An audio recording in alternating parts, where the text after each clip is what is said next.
코로나19로 각종 행사가 취소되면서 꽃소비가 크게 줄어 화훼 농가들이 어려움을 겪고 있습니다. 특히나 졸업식도 비대면으로 진행되면서 타격이 더 큽니다. 정부가 백신 접종 시행 계획을 발표했습니다. 백신 접종에 대한 막연한 불안감을 갖기보다는 정확한 내용을 확인하고 접종 수칙을 따르는 게 중요해 보입니다. 의정부 옛 미군 유류 저장소에서 도시개발 사업이 진행되다 오염물질이 발견되면서 사업이 멈췄는데요. 사업 시행사가 다음 달부터 오염토 정화를 시작하겠다고 밝혔습니다. 도봉 면허시험장을 의정부 장암동으로 이전하는 문제를 두고 찬반 갈등이 첨예한 가운데 면허시험장 이전을 원점에서 재추진해야 한다는 주장이 의정부시의회에서 나왔습니다.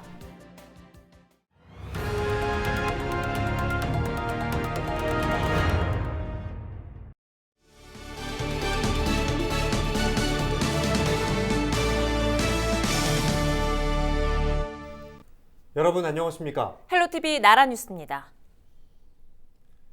코로나19로 각종 행사가 취소되면서 꽃소비가 크게 줄어 화훼 농가들이 어려움을 겪고 있습니다. 더구나 연중 최고 성수기라는 졸업 시즌을 맞았지만 비대면 졸업식으로 꽃다발 수요가 사라지면서 화훼 농가는 어느 때보다 추운 겨울을 보내고 있습니다. 김호 기자입니다.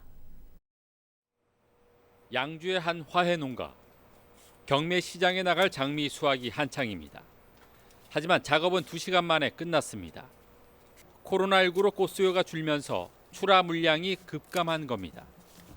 소비가 줄자 가격도 크게 떨어졌습니다. 예년 같으면 10송이에 10,000원은 좋게 받았지만 지금은 절반으로 뚝 떨어졌습니다. 여기에 한 달 1,000만 원이 넘는 난방비와 인건비까지 더하면 꽃을 팔아도 손에 쥐는 건 없습니다.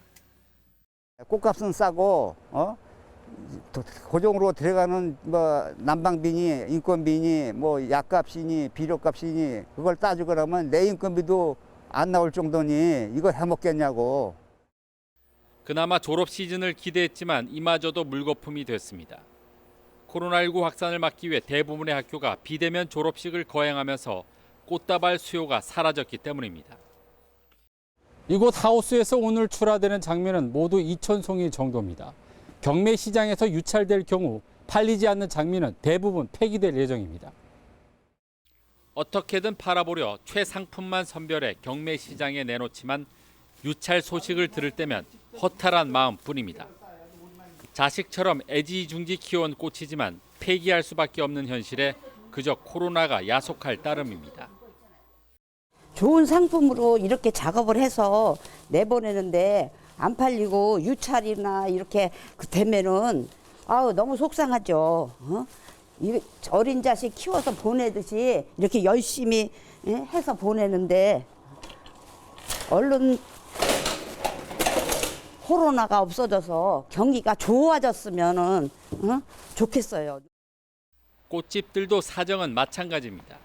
거리두기 강화로 지난해 크리스마스와 연말 특수가 사라진 이후 졸업식과 입학식마저 취소되면서 개점 휴업 상태입니다. 이제 졸업 시즌인데 코로나 때문에 비대면이라 학교 같은데 저희 같은 경우는 강당 같은 데다가 이제 철쭉 화분이나 나나분 같은 걸 많이 이제 납품을 하는데 이제 이런 것들이 또 일절 없고 그리고 겨울이고 춥고 방송에서 5인 이상 금지도 못하게 하고 하니까 손님들도 없어서 작년 매출의 한 반 정도 줄은 것 같습니다. 이렇게 코로나19로 화훼 농가들은 벼랑 끝에 몰렸지만 자영업자를 중심으로 선별 지급된 3차 재난지원금 대상에서는 빠졌습니다. 그 어느 때보다 힘든 겨울을 보내고 있는 화훼 농가. 대책 마련이 절실해 보입니다. 헬로티비 뉴스 김호입니다. 정부가 백신 접종에 대한 구체적인 시행 계획을 발표했습니다. 우선순위에 따라 당장 다음 달부터 접종이 시작될 텐데요. 백신 접종에 대한 막연한 불안감을 갖기보다는 정확한 내용을 확인하고 접종 수칙을 따르는 게 중요해 보입니다. 김진재 기자가 보도합니다. 정부가 오는 11월까지 집단 면역 형성을 목표로 다음 달부터 코로나19 백신 접종을 시작하겠다고 밝혔습니다. 정부는 우선 상반기에 코로나19 환자를 직접 치료하는 의료진과 65세 이상 노인 등 고위험군을 대상으로 접종을 진행할 계획입니다. 전 국민을 대상으로 한 본격적인 접종은 올해 하반기부터 이루어질 예정입니다. 하지만 이미 접종이 진행 중인 해외에서 접종 부위 통증과 피로감, 두통 등의 증상이 보고되는 등 부작용에 대한 우려도 있습니다. 경기도가 지난 16일 도민 1,000명을 대상으로 설문조사를 실시한 결과 코로나19 백신 도입 시 언제 접종받기를 원하는지 묻는 질문에 응답자의 68%는 부작용 등 백신 효능을 지켜보고 받을 것이라고 답했고 접종받을 생각이 전혀 없다는 답변도 6%를 기록했습니다. 특히 접종을 고민하는 이유로는 백신 접종 후 부작용이 걱정돼서라는 답변이 66%로 가장 많았습니다. 첫 접종을 앞두고 백신에 대한 불안감이 존재하는 상황. 정부는 아직까지 백신 접종과 부작용에 대한 직접적인 인과관계는 증명되지 않았다며 큰 부작용이 나타나지 않는 상황으로 보고 있다고 밝혔습니다. 또 접종 이후 지속적인 모니터링을 통해 백신 접종으로 인한 피해가 발생할 경우 국가 차원에서 보상을 시행하겠다고 이야기했습니다. 이상 반응 중 역학조사 결과 예방접종과의 인과성이 확인되는 피해 사례에 대해서는 예방접종 피해 보상 제도에 따라 국가가 치료비, 간병비, 장애 및 사망 일시 보상금 등 국가 보상을 시행하도록 하겠습니다. 전문가 역시 코로나 극복을 위해서는 백신 접종이 필수적인 만큼 확인되지 않은 소문에 동요하기보다는 정확한 사실을 파악할 필요가 있다고 조언했습니다. 너무 이제 여러 가지 소식들에 일희일비하지 마시고 정확한 사실관계가 무엇인지를 조금 알려고 노력을 하시고 그것들을 이제 과학적으로 접근해서 이 이상 반응들이 어떤 의미를 가지는지를 잘 파악을 하고 국민들에게 알려주는 게 중요하다는 생각입니다. 정부는 예방접종이 시행되더라도 마스크 착용과 거리 두기 등 방역 수칙을 철저히 지켜달라고 당부했습니다. 헬로티비 뉴스 김진재입니다. 의정부 시가 택시 기사들에게 제2차 긴급고용 안정지원금을 지급한다고 밝혔습니다. 지급 규모는 지역 내 운전기사 636명에게 1인당 50만 원씩입니다. 지급 대상자는 코로나19로 인해 매출이 감소한 법인 소속 기사나 소득이 감소한 기사로 지난해 10월 이전에 입사해 올해 1월 8일까지 계속 근무 중인 운전기사입니다. 시는 지급 자격 요건을 확인해 설 연휴 전까지 본인 계좌로 고용안정지원금을 지급할 계획입니다.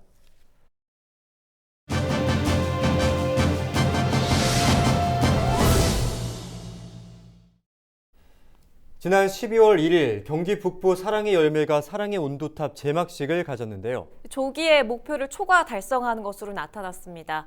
경기 북부 사랑의 열매 정소영 팀장과 이야기 나눠보죠. 팀장님 나와 계시죠? 안녕하세요. 네, 반갑습니다. 경기 북부 사랑의 온도탑이 지난 28일 기준으로 모금액이 총 58억 1천만 원, 이 온도탑의 수은주가 115.7도인 것으로 나타났습니다. 당초 모금 목표액이 50억 2천만 원이었는데 목표액을 훌쩍 뛰어넘었어요. 네, 모금 목표액이 캠페인 종료를 앞두고 이미 달성이 되었는데요. 전년보다 캠페인 기간이 줄어들고 코로나19로 어려운 상황임을 감안해서 캠페인 목표액을 저희가 전년의 90% 수준으로 낮춘 영향이 있고요. 무엇보다도 어려운 상황임에도 불구하고 기부를 지속해 주시고 새로이 기부에 동참해 주신 분들이 많아서 목표액을 넘는 모금액이 모였습니다. 이처럼 많은 분들이 기부에 동참을 해주셨는데요. 모금에 함께해 주신 분들 가운데 특별히 기억나는 기부자분들도 계실 것 같아요. 어떻습니까? 저희가 의정부 자영업자 중에 착한 가게라는 프로그램에 가입해 주신 분이 계시거든요. 근데 올해 코로나로 이제 어려움을 자영업자분들이 많이 겪고 계시잖아요. 근데 어려운 사람들이 더 많아졌을 테니 기부액을 줄이지 않겠다고 전화를 주셨던 기부자분 기억에 남고요. 그리고 미스터트롯 진인 임영웅 씨의 팬클럽 중에 임히어로 서포터즈라는 팬클럽이 있어요. 그분들께서 임영웅 씨 고향인 포천 지역에 어려운 이웃들을 돕기 위한 성금을 여러 차례 기부해 주셨던 게 좀 기억이 납니다. 자영업자들이 요즘 참 어려운데 나보다도 더 어려운 사람을 위해 그 모금을 힘써줘서 참 고맙다는 따뜻하다는 그런 마음이 듭니다. 자, 이렇게 해서 모인 모금액은 어디에 어떻게 쓰이게 됩니까? 네, 모금된 금액은 경기 북부 지역의 어려운 이웃들과 코로나19로 어려움을 겪고 계신 분들을 위한 지원에 쓰일 예정입니다. 코로나19 상황으로 어려운 이웃들이 더 많아졌고 이미 어려움을 겪고 계셨던 분들은 또 다른 어려움이 가중되거나 기존의 어려움을 더 크게 겪는 경우가 많아졌습니다. 기초생계뿐 아니라 주거, 교육자립, 돌봄과 같은 다양하고 필요한 이슈들에 신속하게 지원되도록 하겠습니다. 사랑의 열매에 모인 따뜻한 마음이 어려운 이웃들을 향하길 바라면서 끝으로 마음을 모아주신 북부 시민들께 한 말씀 해주시죠. 어려운 분들을 지원하기 위해서 필요한 예산은 더 커졌는데요. 모두가 어려운 시기이다 보니 기부가 줄면 어떡하나 하는 걱정이 많았습니다. 어려운 시기일수록 더 많이 나누어 주신 기부자님들이 많이 계셔서 모금 목표액을 달성할 수 있었고요. 함께 해주셔서 너무 감사드리고 사랑의 열매는 기부해 주신 성금이 어려운 분들에게 잘 전달될 수 있도록 노력하겠습니다. 감사합니다. 어려운 상황인 만큼 위급한 곳에 소중하게 잘 전달해 주시길 바라겠습니다. 오늘 말씀 고맙습니다. 지금까지 경기 북부 사랑의 열매 정소영 팀장이었습니다.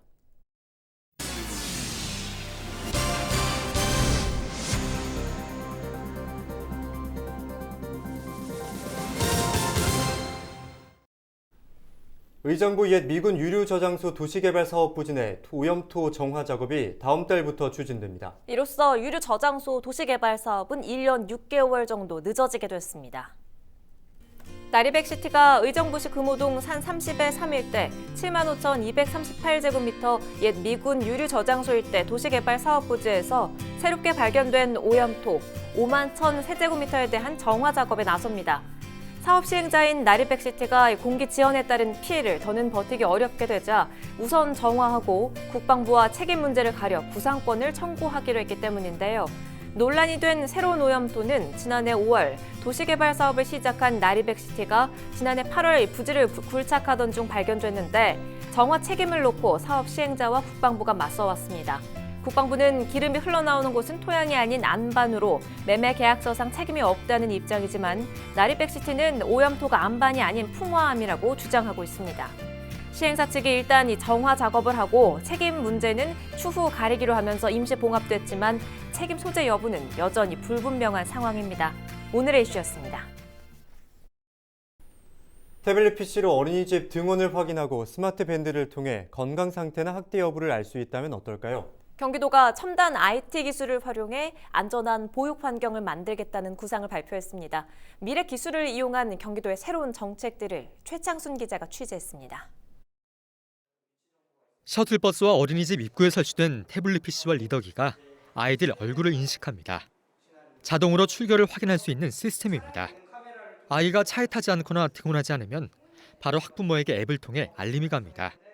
아이들의 손목에 채운 스마트 밴드를 통해선 활동량이나 건강 상태를 실시간으로 확인할 수도 있습니다. 경기도는 이런 첨단 IT 기술을 활용해 안전한 보육 환경이 이루어지도록 지원하겠다고 밝혔습니다. 마이 데이터를 활용한 경기 알림톡 서비스도 제공합니다. 개인별 데이터를 연결하면 사용자에게 맞춤형 정책 정보를 신청 시기에 맞춰 알려줍니다. 일상에서 미래를 경험할 수 있는 퓨처쇼 2021은 올 하반기에 열릴 예정입니다. 인공지능과 로봇, 빅데이터, 증강 가상현실, 블록체인 등 다양한 미래 기술을 전시하고 체험할 수 있도록 추진하고 있습니다. 또 대학과 연구단체 중심으로 이루어졌던 연구사업 지원을 앞으로는 연구자 개인에게 직접 지원합니다. 경기도는 앞으로도 미래 기술을 활용한 사람 중심의 정책을 늘 새롭게 고민하고 한 발 앞서 시행하여 도민이 미래를 행복하게 맞이할 수 있도록 최선을 다해 준비하겠습니다. 디지털 대전환 시대에 맞선 경기도의 새로운 정책 실험에 관심이 모아집니다. 경기출TV 최창순입니다. 도봉 면허시험장을 의정부 상암동으로 이전하는 문제를 두고 찬반 갈등이 첨예한 가운데 면허시험장 이전을 원점에서 재추진해야 한다는 주장이 나왔습니다. 의정부시의회 임호석, 정선희 의원은 지난 27일 5분 발언을 통해 이같이 주장하면서 의정부시는 면허시험장 이전에 따른 경제 효과와 득실에 대한 명확한 자료를 제시하고 이를 바탕으로 토론회를 열어 면허시험장 이전 여부를 논의하자고 제안했습니다. 의정부시와 서울시, 노원구는 지난해 3월 도봉 면허시험장 의정부 이전을 골자로 하는 상생 협약을 맺은 바 있습니다. 경기도가 지하철에서 여성을 불법 촬영한 것으로 알려진 6급 공무원을 직위 해제했습니다. 이 공무원은 지난 21일 지하철 1호선 동묘암역 전동차에서 맞은편에 앉아있는 여성의 신체를 휴대전화로 촬영한 혐의로 경찰 조사를 받고 있습니다. 도는 지난 28일 경찰로부터 수사 개시 통보를 받고 이 공무원을 지방공무원법에 따라 직위 해제했습니다. 헬로티비 뉴스를 모두 마칩니다. 시청해주신 여러분 고맙습니다.